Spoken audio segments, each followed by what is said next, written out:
Good evening. Welcome to the big story. I'm Regina Lay. I'm Riza Diaz. And I'm Shawn Yao. Tonight's big stories. A Tarlac court clears the way for Alice Guo to attend the Senate's next hearing on Monday, but the upper chamber wants more than that. It's pushing for full custody of the dismissed Bamban mayor. Now, officials who escorted Alice Guo back to the Philippines continue to face backlash for taking smiling photos with her. Senator Riza Ontiveros reminds them Guo is a fugitive, not a celebrity. And senators fly to Davao City to see for themselves how the manhunt for doomsday preacher Apollo Quiboloy is going. In the process, finding newly cemented holes in the KOJC compound.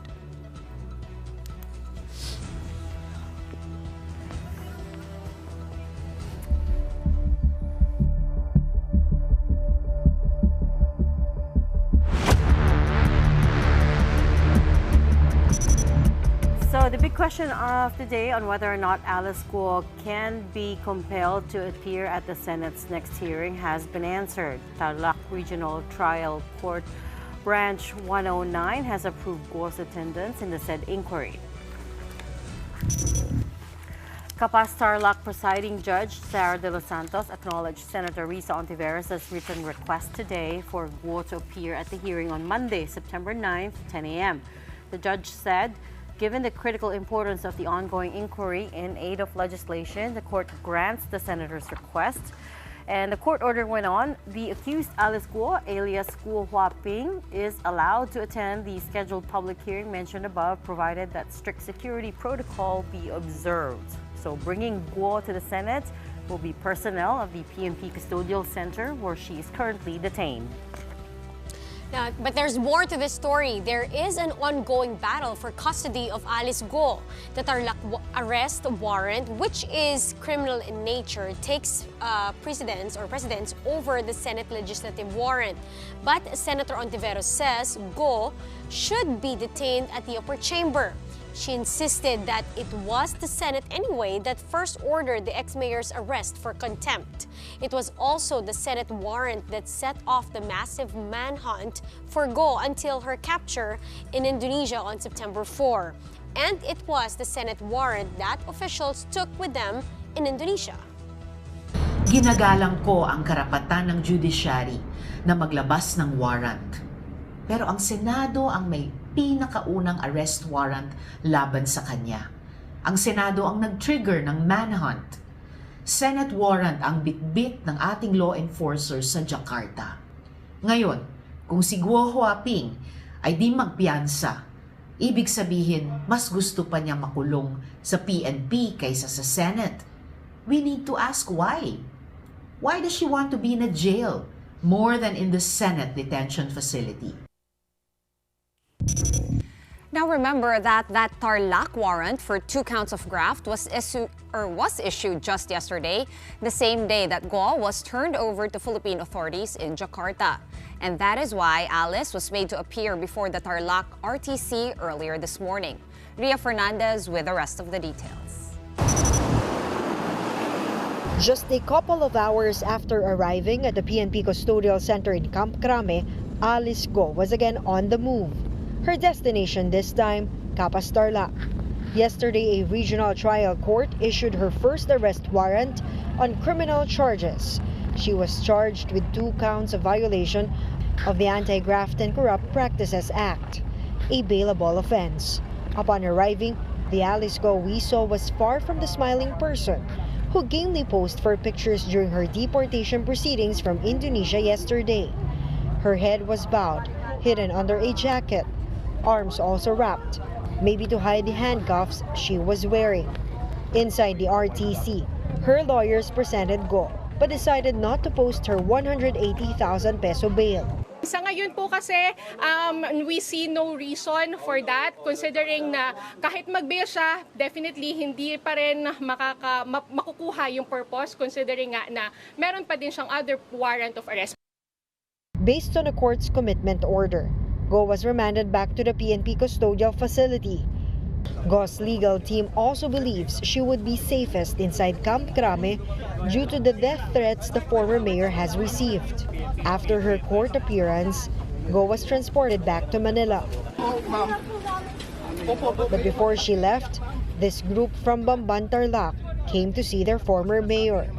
Aside from the graft charges, Alice Guo is also facing a criminal complaint of qualified human trafficking filed by the Department of Justice. Qualified human trafficking is a non-bailable offense. The DOJ has told One News they expect a resolution on that pretty soon. Guo's camp filed a motion today asking to again submit a counter-affidavit on the said complaint. Recall that her first counter-affidavit was questioned as it was notarized not in her presence. We leave it up to the panel of prosecutors to evaluate whether they will still accept that motion that she filed. No? Pero sa tingin ho natin ay hindi naman po pwede na dahil lang nandito siya, dahil kung hindi naman siya nahuli, hindi naman din siya makakapag-file.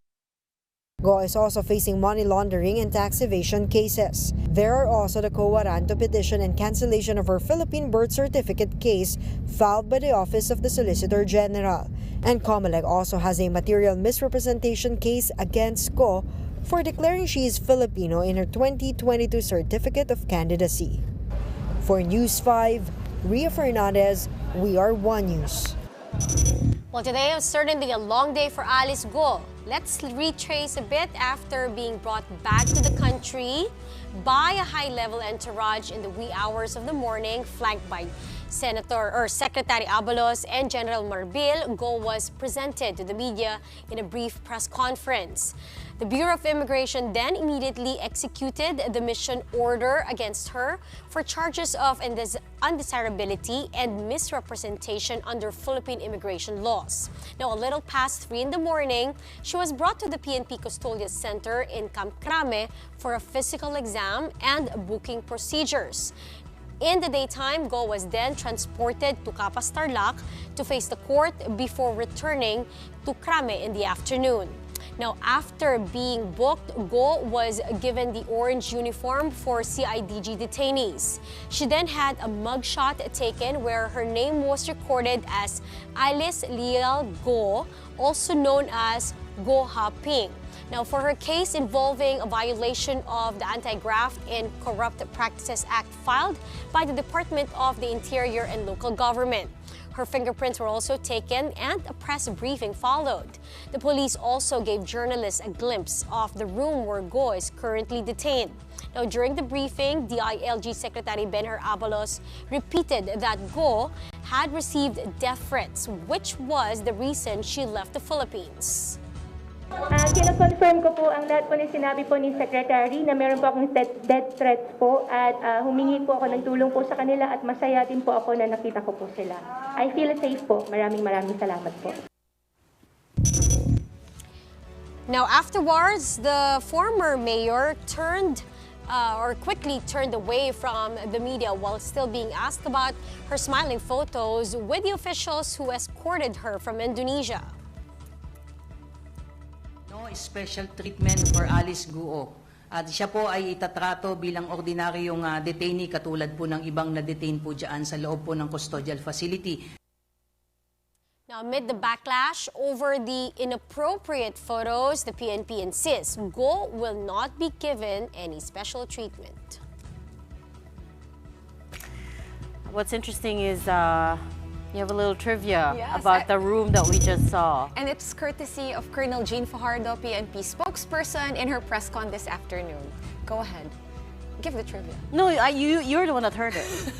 So Colonel Fajardo did mention to the media that was present in today's PNP press con that Alice Guo is actually staying in the former room of former Secretary and Senator Laila de Lima when she herself stayed at the Custodial Center for Oh my. 6-7 years. Oh my. So you think that room has bad juju? Well, she got We'll out, find- so Eventually, Maybe she won't stay there anyways. We'll find out. we'll find out. We'll see. We But will for find now, out from this next guest. So the question there is, what is next for Team Alice's legal team? And we have with us tonight one of our lawyers, Attorney Stephen David, who joins us live via Zoom. Attorney David, are you there? Yes, good evening, Risa, Reggie, at Shawn. Good evening. Oh, Attorney, you've changed into your evening clothes. Relax ka na. Siyempre, almost 24 hours now. Walang tulog po ba? I understand. Uh, Sorry, attorney, you're moving out of the frame. I wonder if you could move to your left a little bit. Left? There you Okay, go. okay. Perfect, Yeah, perfect. yeah. That's perfect. Listen, I understand it's been a very long day, and thanks for indulging us. But my first question to you is, the last time we spoke to you, which was just a few weeks ago, you were still insisting that Alice was in the country, and now we have solid proof that she wasn't after all. But she was telling you that she was still here, and you believed her. I guess my first question to you is, do you now still believe her? As to what? Of course, I still believe her. But as to whether she lied to me concerning her whereabouts, we had a talk this morning and this afternoon, and she explained to me the reasons why she was compelled not to tell me her real whereabouts, her true whereabouts, considering that the threats she was then experiencing or she was receiving. And I fully understand her kasi she believes that if she will reveal her exact location to me, she thinks that my phone might have been bugged and she can be detected. So, well, there was enough explanation on her part. So I consider her explanation. So meaning, Attorney David, her explanations to you earlier today when you spoke early this morning sa CIDG Center, it was sufficient for you? Yeah, because I have to understand also where she's coming, especially during those times. She was really intending to surrender at that time. But the biggest factor why she did not surrender actually was because of the threat she was then confiding to me. But of course, due to our lawyer-client privilege, I cannot divulge this conversation except for now, where she herself voluntarily submitted all this statement before the media. So there is no more lawyer-client privilege. So I can confirm that we had so lengthy talks on this issue. That is the real main reason why she cannot surrender, turn over herself. So that is also the main reason why I accepted her apology, considering that she believed, I don't know whether that's true or not, whether that's real or marginal or imaginary, but on her part, she was really convinced that there are threats in her life during those times and until now. Tell us more about these threats. Who did she think was bugging her? Many different elements. Well, she believes there are scalawags in the PNP, in the government, the alleged allegations about the being Chinese spy, the allegation that she is the pogo whatever in the country, and the alleged human trafficking, etc. And of course, very very important factor that she considers the Chinese mafia involved in the operations of illegal pogo in the country. So she really I cannot really blame her if her fear is so compounded that she has to resort to some extraordinary remedies like evading the legal process. Okay. Talking about that fear, Attorney David, syempre, I think by now everyone has read this or heard about it online through the news.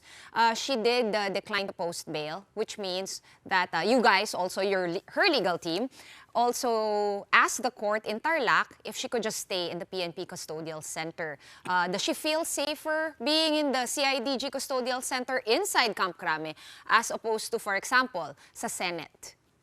Well, that is really her prerogative.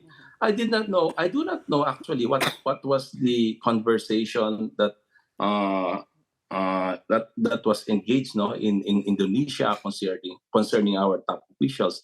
I do not know how she was assured of her safety if she will be in the PNP custodial. So I really don't know, but we respect her decision that instead she be detained in the facility of the Philippine National Police. On my part, of course, I have to respect that. And considering that I have already experienced I have already handled various cases and whose respondents or accused were also detained in those facilities.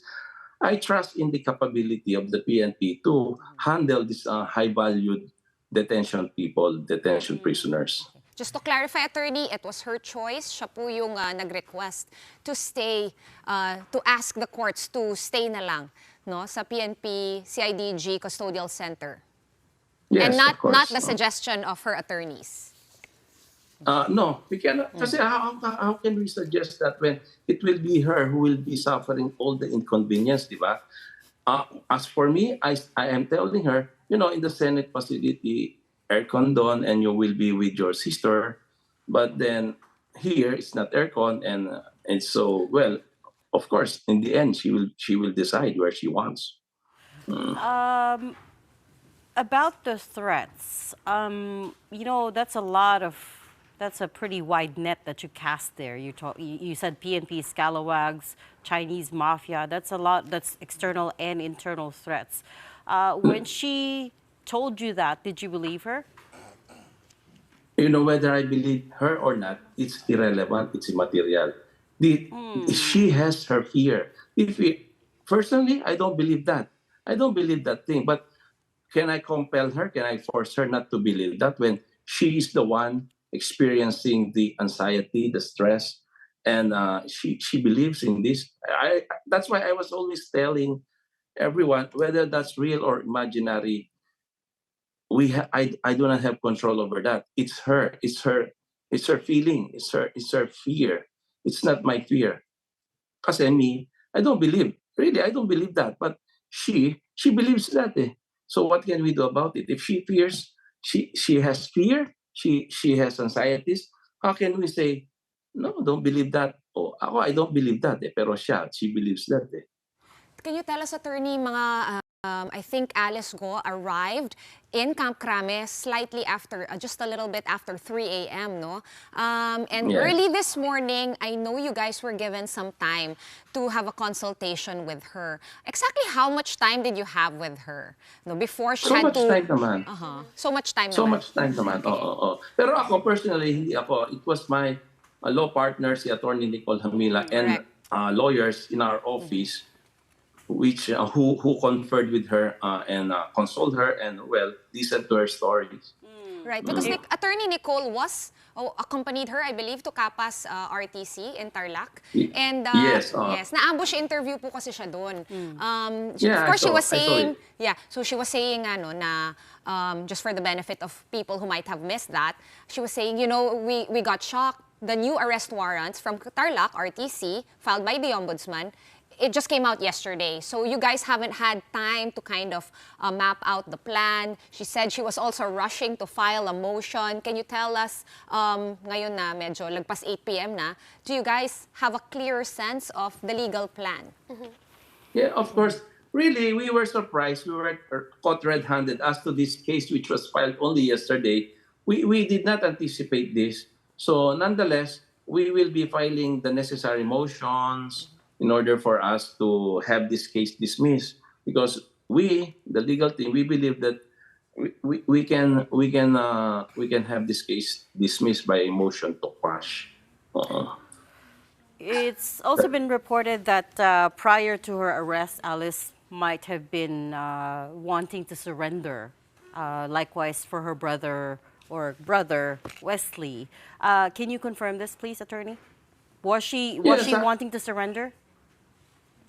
Wesley, I was always conferring with Wesley, and right now he really intends to surrender now, because I was telling him the futility of what he's doing, considering that the long arm of the law will eventually catch on him. No, anyway, his case is only about a Senate contempt, which if he will appear before the court and he will tell the court what they want to hear from him, so the warrant will definitely be lifted, and he has no case anyway. So why will he burden himself by hiding all over the world or wherever? You don't know, wherever. So and most importantly, kasi he is the bunso, the youngest among the brothers and sisters. So he looks so much to the care of the two sisters na ngayon nasa detention. So parang he was so demoralized right now. He just want to surrender and Right. be with the sisters. So when is that happening, attorney? Anytime yan. Kasi this afternoon I just conferred with him, and I think anytime he will tell me his whereabouts, and I will just have to request the authorities to pick him. Does he have to be picked up, or can he freely fly back here to the Philippines and face the Senate? I think he wherever, if he is in the country, no problem. But if he is outside, I think his passport was already cancelled, so there's no way for him to travel. Okay, Attorney David. I'm not sure that's true, but in Right, any case, when you say that he's ready to surrender anytime, what's holding him back right now? Of course, it's the same. The fear of the unknown. Okay. Attorney David, What, are sorry, the- sorry. And what about the Alice? The reports that she was ready to surrender before she was even arrested. Is that true? Yes, that's true. I can confirm that because I was conferring with her last August 22 in the afternoon before I was ghosted. No, after August 22 in the afternoon, I was ghosted. I was only able to talk to her this day. And the last thing that we were discussing was how she will be surrendering, and what will happen, or where will she be placed in custody, where. So that was basically what we were discussing. August 22. Why didn't you tell senators that? Why did it have to? Why did she? What should I tell the senator? Did they ask me? I should not speak before the Senate if they do not ask you. No, Unless you are that's asked, only you if you're cannot in. speak. That's only if you're in the hearing. But surely you could have sent word to the Senate to say that she was ready to surrender. I was always telling that to the interviews. What was the plan, though, I was Attorney always David? telling that to the media. Yes, but what was the initial plan? Okay, now it's moot, right? Because she's already here, etc. But back in August 22, before you were ghosted, ano po yung rough plan of Alice's surrender? Like, did she tell you, did you guys work out like how this was going to proceed? Yes, of course. That's why I was in constant coordination with the proper authorities, which I cannot divulge, of course, for top reasons, for secrecy reasons. But I was always conferring with them as to how and where and when she will be picked up. But she told me that, she's really willing to surrender, except that after that, I was ghosted nga. I was not able to communicate. Nobody in the family, nobody among her close friends was able to communicate with her at the time. From that time until the time she was intercepted or arrested last 2 days ago. Attorney, it's more or less 48 hours. She will be appearing to the Senate. Will you be there with her? Ano pong paghahandang gagawin niyo over the weekend for this? It will be, it will be a very eventful day. Marami pong magiging katanungan sa araw na yon. As I was always, as always my practice, my instruction is simple. Just tell the truth. And you see, the performance of Sheila, di ba? I just told Sheila Guo, just tell the truth because the truth will set you free. If you're telling the truth, the Almighty will be with you. So there's nothing to fear. So if you tell the truth, unlike if you're telling the lie, there will always be reasons how you will be caught. So just tell the truth, as simple as that. The problem is, Do you get a there are a sense? lot of holes in Sheila's story. Even the senators don't believe her. Right? I mean, as simple Yeah, as... that's the problem, ladies. As a lawyer, I cannot speak before the Senate unless you are recognized, no? But if I am in the courts, I can always speak. I will always say, if you do not agree with what my witness is telling or with my client is telling, you are not supposed to tell that she's lying. Kasi it's basic. If you do not agree with someone, you don't tell that she's lying simply because you do not agree or simply because you do not buy her story. What you will do is you present evidence to rebut her testimony. Which they did. You show proof na, hey, this witness is telling a lie because this is the truth. I have with me counter evidence to show that she's lying. But unfortunately, the only thing that is that I see is, I don't believe your story. You're lying. So how can you convince Attorney? someone?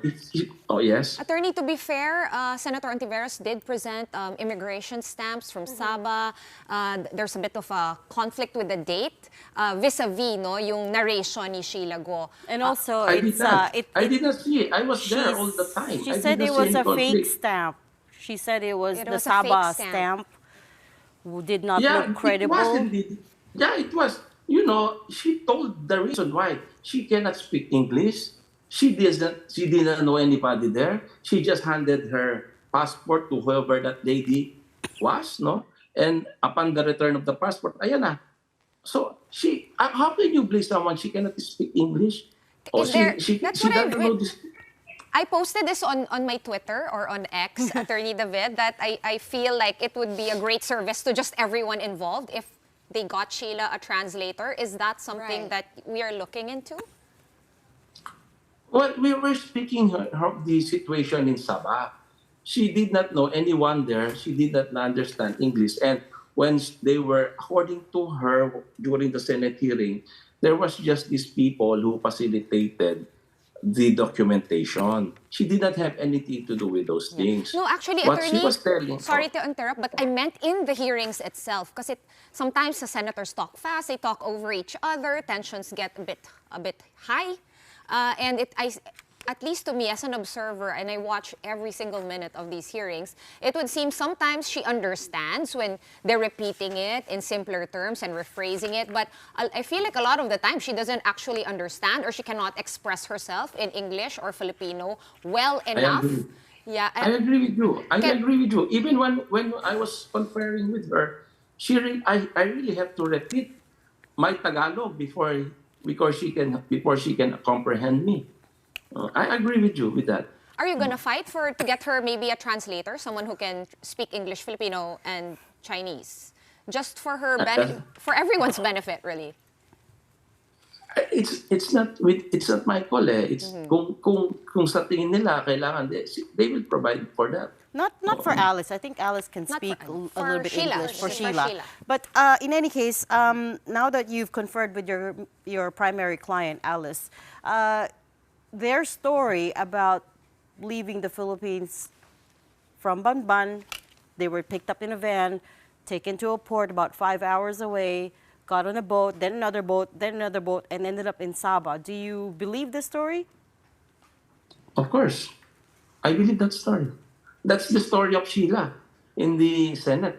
So if you do not believe that story, then you have to present your proof that such a thing did not happen. You have to show to us how you believe that the real thing happened, di ba? So you present your evidence, not simply dismiss everything by saying we don't believe that it's not true. It's incredible. Yeah. Well, one of the I believe that. one of the pieces of evidence nga is the stamp from Sabah. That's why I already explained that, di ba? When upon their arrival at wherever that was, Sian Temping or whatever,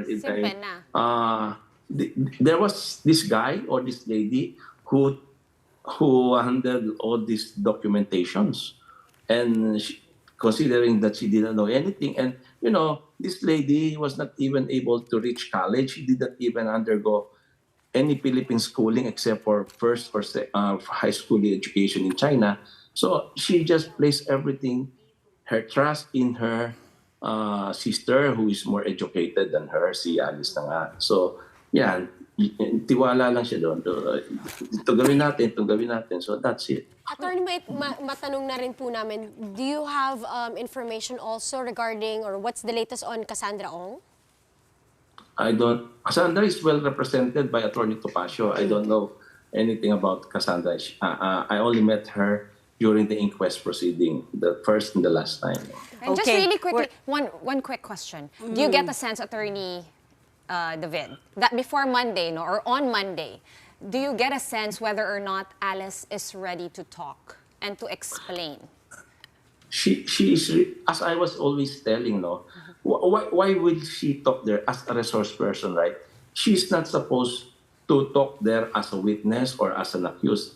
She is being invited as a resource person. So as a resource person, she is required to tell the Senate what she knows. what the Senate wants to see, wants to know, that she knows, no? Ang dilemma lang kasi, the real problem kasi here is they already charged her with various cases.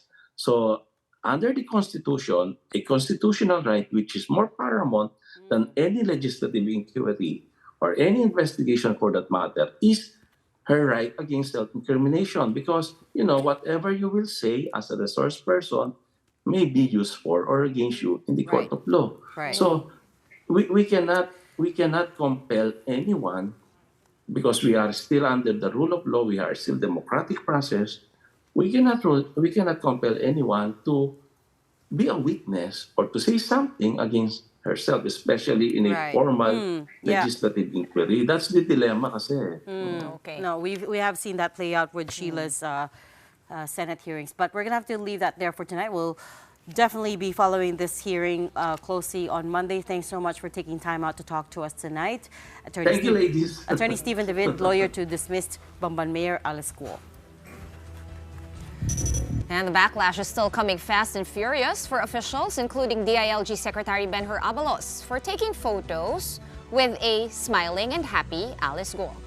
The pictures even made headlines abroad. Maricel Halili with that story. These pictures of Alice Guo during her deportation from Indonesia has been blowing up social media.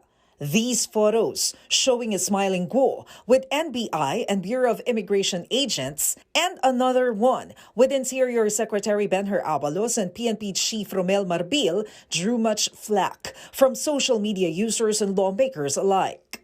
Isang paalala rin sa ating mga kasamahan sa gobyerno.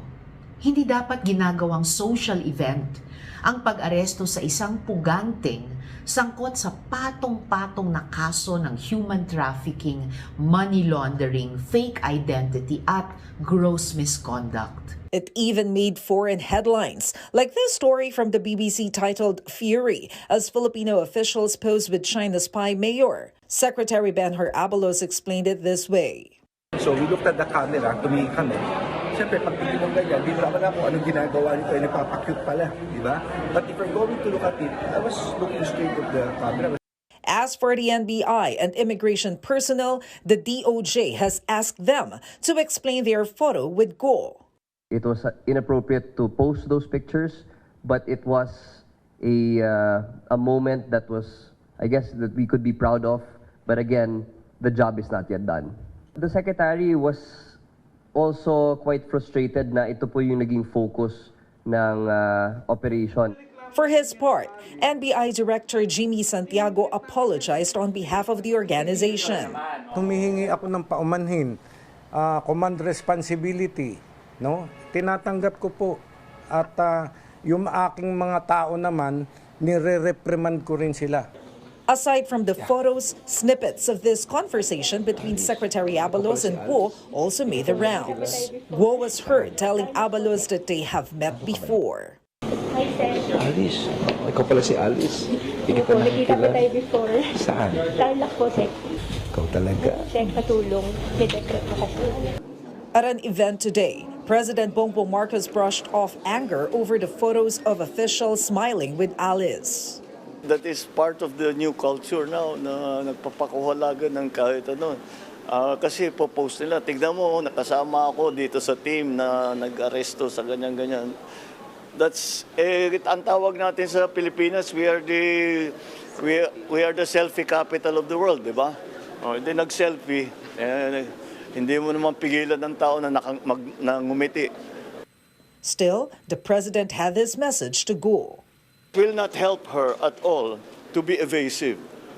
Mas bibigat ang magiging problema niya kung hindi siya magsabi ng totoo. The few hundred meters away from my own office, na hindi ko alam yung nangyayari doon, illegal na ganitong kalaki na operation.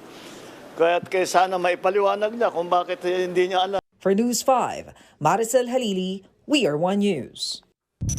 Up next, Senator Bato de la Rosa sees for himself diggings inside the KOJC compound where fugitive preacher Apollo Kibuloy is believed to be holed up in. Now, what they found out when the big story returns, stay with us.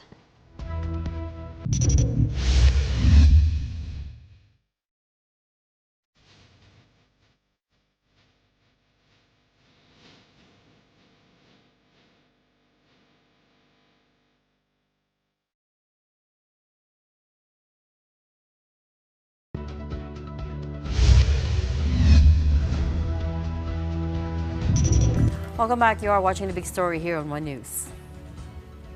Senators Bato de la Rosa and Robin Padilla led the ocular inspection of the KOJC compound earlier today amid reports of human rights violations and tunnel excavations in the ongoing manhunt for Apollo Kibuloy.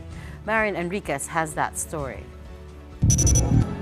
Around 10 a.m. this morning, Senators Bato de la Rosa, Robin Padilla, and Bongo conducted an inspection at the Kingdom of Jesus Christ compound in Buhangin, Davao City.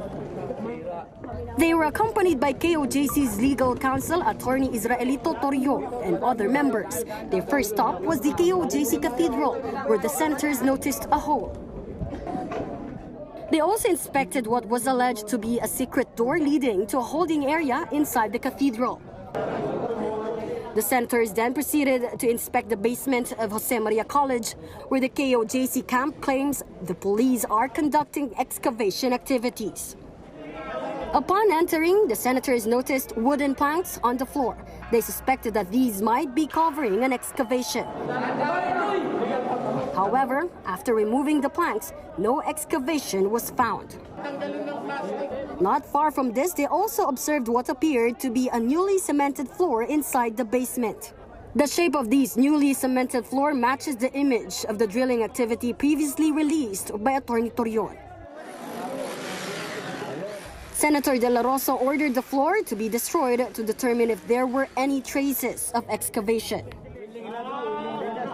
Well, ang nakita natin initially na irregularity is yung pagkakandak ng search despite the absence of the search warrant.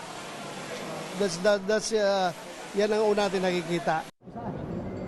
The senators also inspected the hangar within the KOJC compound where 2 choppers and other aircraft were visible. They did not visit the inside of the King Dome. After the inspection, the Senate Committee on Justice and Human Rights held a public hearing at the Davao City Council. Among the issues raised was the death of a KOJC member due to a heart attack.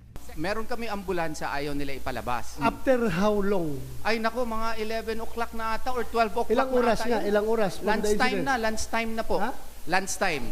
It was a total so, patay na yung biktima? Patay na yung biktima po.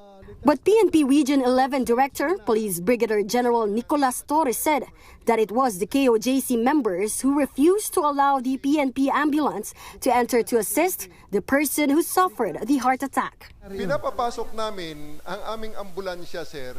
These people, as my aide had stated a while ago, prevented that ambulance at napakatagal bago papasukin, sir. It is on record that yung namatay na yun, sir, pulis natin ang nagdala sa ospital using PNP ambulance. Senator De La Rosa also called out Brigadier General Torre after the KOJC team showed a video of a woman allegedly being pepper sprayed by a police. Tinraidor mo yung babae pa! From galing sa likod, gaganunin mo ng pepper spray na wala.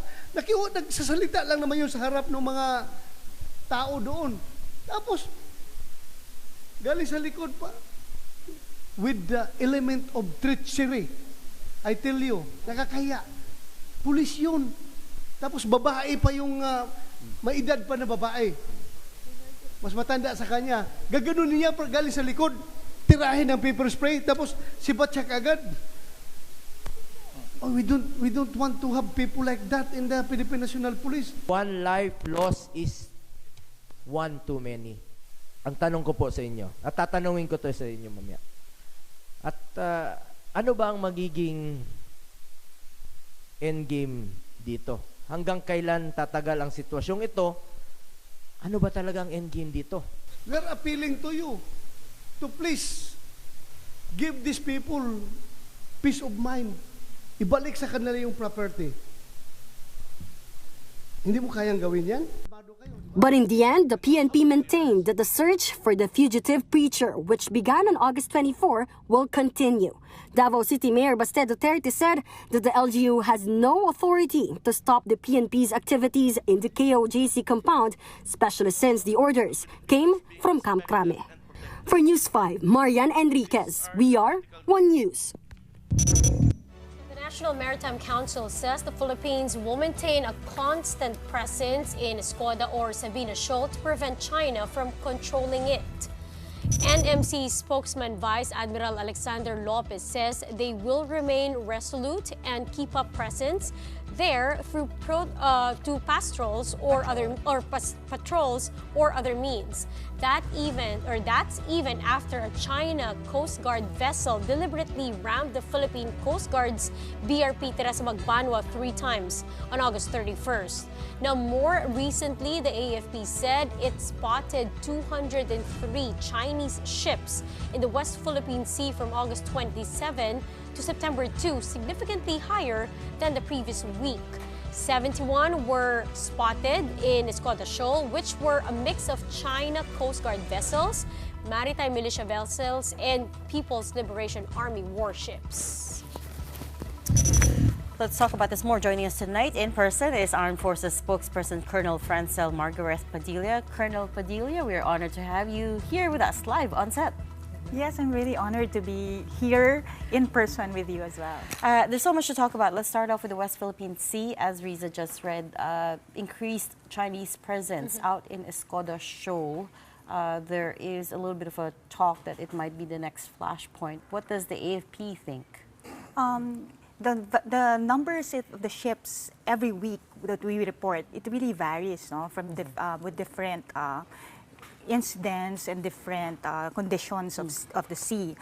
In this case, because there was also an incident prior, we could not speculate when more vessels of the Chinese will be coming in different areas. But at any one time, they have scattered different vessels in different areas in the West Philippine Sea as well. So walang trend, Colonel? There's been no trend of the number increasing every week. Is it kind of random?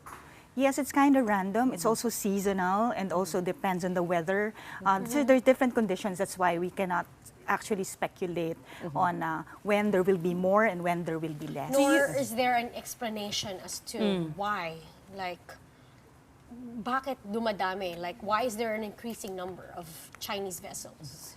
From our side, from the point of the Armed Forces of the Philippines, we can only presume different scenarios on certain instances that because of what transpired from previous week. But of course, we could not speculate from the Chinese side. But as far as you know, at what point did it, the number of Chinese ships out there started hitting 200 or even 100? At what point did it start, coming up to those numbers? Just in recent weeks, from previous reports that we've been giving, it's only fluctuating from 100, 120 plus, and all that, no? But this is one of the biggest numbers that we have also reported. Yes. The ramming incident on August 31st, both China side and Manila side obviously released images of it. It can be seen clearly that it was pretty deliberate, the collision. In terms of what the AFP can do about it, I know that there's the National Maritime Council already who's coordinating the intergovernment response to it. But as far as the AFP is concerned, what is the response? What is the appropriate response? For all of these operations that's happening in the West Philippine Sea, we are in close coordination with the different agencies that are there, so BFAR and the Philippine Coast Guard. So we have also beefed up our presence in the area.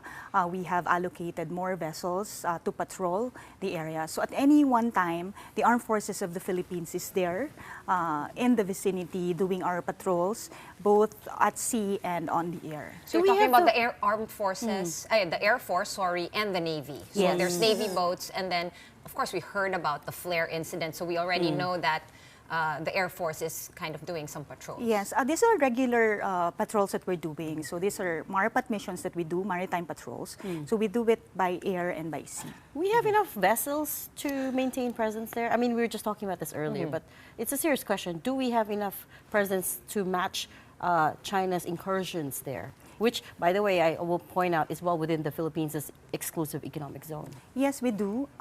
Because we have been shifting from the internal security operations to territorial defense. So most of our resources are now allocated towards these missions in the West Philippine Sea. And how is, just a quick question on how AFP modernization is going. I know this has been going on for a while, but of course, as of late, with all the news that's been hitting us, there seems to be a need to kind of speed this up or, fast track it. Is that being done, Colonel? Yes, we're very appreciative with the government's trust to actually aid the AFP in our modernization efforts. So we are well on our way with our Horizon 2, and the Horizon 3 has been upgraded to Re-Horizon 3 projects.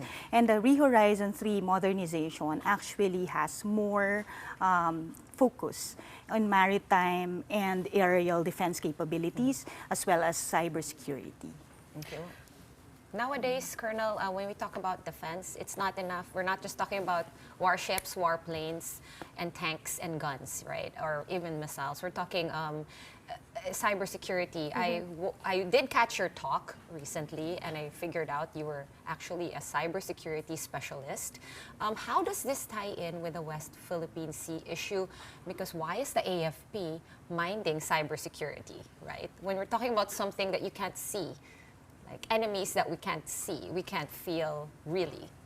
Yes, we already have 4 domains of operations. From the Armed Forces of the Philippines, we have the Department of National Defense has already declared cyber as the 4th domain of operations. So land, air, and sea, and cyber. And these operations are happening all at the same time, especially in the cyber domain. So if you look at the West Philippine Sea issue, there is that what they term as, from their end, gray zone tactics. In our case, we define this as their ICAD operations, illegal, coercive, aggressive, and deceptive. And this also translates and goes towards cyber domain operations. So what we are saying is we are already at war at this point, but we are at war with words. It's he says, she says, so to speak, in this West Philippine Sea issue. So they keep on giving malign information out there. You're talking saying, about the fake news. Yes, fake news, disinformation, misinformation, which leads to fake news. And so if this is actually being circulated online so much, it's like a lie said so much, eventually becomes the truth. The truth. So that's something that they were actually trying to do in the cyber domain, and this is what we are really actually countering at this point. How are you fighting that over at the AFP? I mean, this is not what people usually think that the armed forces does, right? So how do you exactly fight the spread of misinformation, disinformation? In our case, AFP is just one player in this. Cyber is the concern of everyone. So we're really tapping to each and every individual to become more, yung natin sa mga kababayan natin, maging mapanuri sila sa mga nakikita nila. And how they would be able to help the Armed Forces of the Philippines is not to proliferate the wrong narrative out there. So if they see that kaduda-duda na yung mga lumalabas, and it's the narrative of the CCP, then they should not share it already or otherwise report it to proper authorities. Everything we try to discredit if we see that it's really actually fake news, But there are also certain sites that does this. They're fact checkers, so to speak. And so we have to coordinate with them in order to verify all of this information that's going out there. But what does beefing up the cybersecurity domains mean specifically for the AFP? I know, for instance, some of our allied countries as well has been providing support financially as well as resource-wise, like the United States, UK, Australia as well. How do all of that translate to better cybersecurity defenses? When we talk about the cyber, it's not just the fake news that we're talking about. It's also the hacking incidents that would have greater there have greater effects in terms of businesses and eventually effects in the economy. And so we also have seen a trend of different attacks that were happening in different agencies and institutions and government agency sites. So all of this, that's what we're trying to mitigate at this point. And it's an all hands on deck thing, so to speak, as we work with the DICT and other agencies also, including our business sector like the telcos, and actually try to mitigate these attacks from happening. Is there money for better equipment, better software, more skilled people? Training? Yes, this is all training. part of modernization projects. And over and above that, we are also trying to strengthen our alliances. And with that, with our bilateral and multilateral partnerships with other like-minded nations, cyber is also one part of it. So when we see the exercises that we're doing now, even the Balikatan exercises, there are also cyber exercises that are also being conducted right now. So those are the parts that we don't see on video. Nothing is exploding in the sea. And, Yes. I just want to ask, when you mentioned, of course, there's threat actors, these hacking incidents, do you have a sense of where they're coming from? Are they coming from inside here already? Have they penetrated the Philippines? Are they actually somewhere in the country? Is it coming from outside? Because when you're talking about the internet, it's so easy to, cross borders just like that. Yes, there's a lot at stake. Of course, we have intrusion detection system, which is different from intrusion prevention. So one is to detect and one is to prevent. And we have all of these systems in place. And of course, we are looking at there are also in the news where we were able to capture a certain individual who has hacking equipment. So all of this, we conduct an investigation together with the NBI, the PNP, and the ICT to look at all of this equipage on what is the purpose and what is the intended use for such equipment. So all of these things, and we also have this site that was once placed out there that was trying to recruit active and retired and those who have military backgrounds in order to give data about... Is that true? Did they succeed? No, the site was eventually taken down. Okay. So it was immediately detected. We heard about that too, yes. Yes, so we conducted an investigation on that, and then we've tried to see who were possible contacts and those who were possibly applying for such. And so these are all the things that we're trying to mitigate. What about, for instance, a few weeks or even months ago, there was one of the big news items we carried was Senator Amy Marcos saying there was a hypersonic missile threat from China.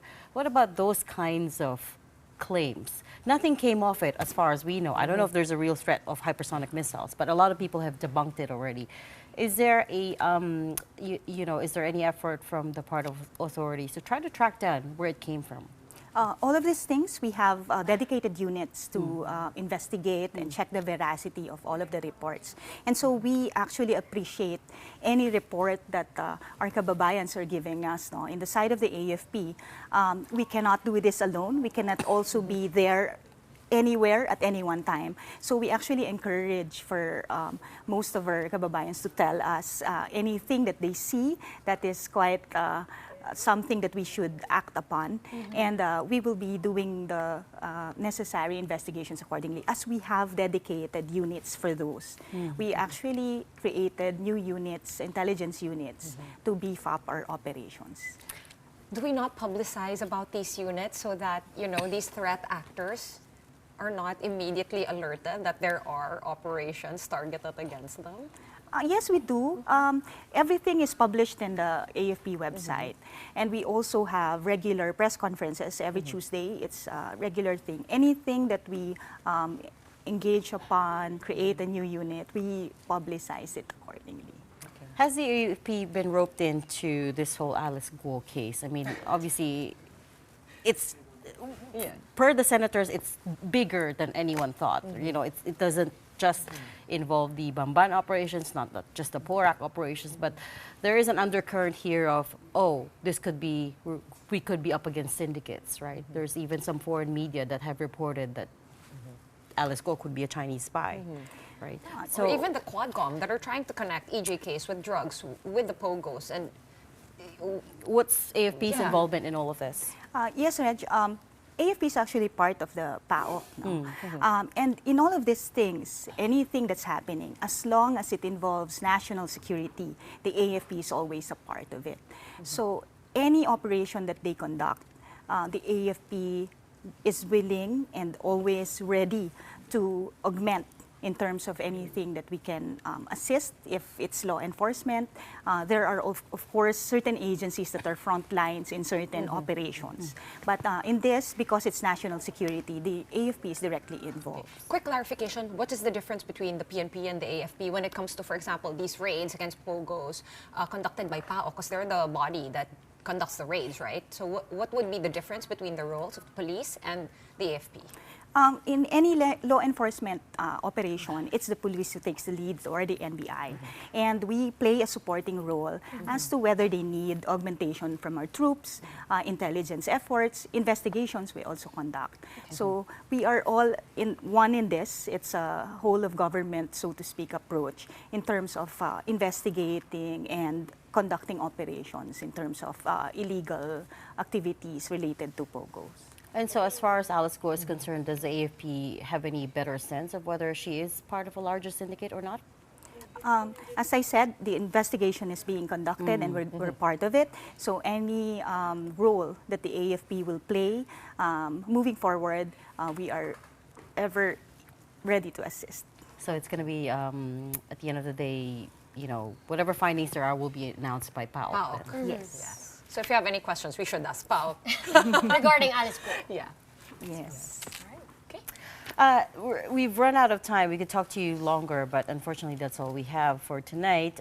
Thank you so much for joining us again. Armed Forces spokesperson Colonel Francel Margaret Padilla. Enough time to pop that popcorn in time for Angel's Heat. But that's unfortunately all the time we have for the big story tonight. We are One News, all sides, all the time. Thanks for tuning in. Have a good night and a great weekend. Bye.